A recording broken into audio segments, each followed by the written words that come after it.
કેમ છો મિત્રો? મજામાં? તો અમે હતા મોરબીમાં અને મોરબીમાંથી આપણે ભરવાની હતી આંધ્રપ્રદેશની લાદી.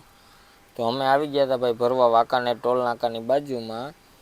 ને બીજું એ કહેવાનું કે મોરબીમાં ગેસ છે નહીં, ગેસ વિના લાદી બનતી નથી. ગેસ વિના રોટલા નથી બનતા, તો વાલા લાદી બને ન બને.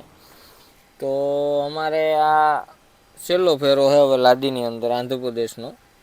ને હવે આ ફેરો કરી ને આવી ને અમે ક્યાંક પાવડર ને એવું ગોતશું.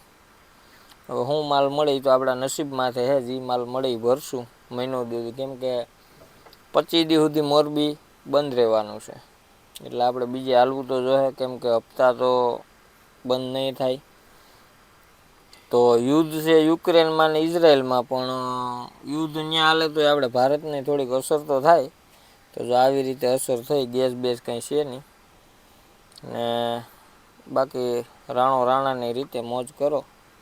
ને ખાવાનો ગેસ નથી હો ભાઈ, ગાડી આવે તો માણસ દોડા દોડ થાય. ને આમ તો ગાડીવાળાને કોઈ રિસ્પેક્ટ દેતું નથી, ગાડું કાઢે, પણ અટાણે ગાડી આમ ગેસની ભરાઈને આવતી તો વાહે ટોળું દોડ્યું જતું હોય. ચાલો મળીએ, સીતારામ.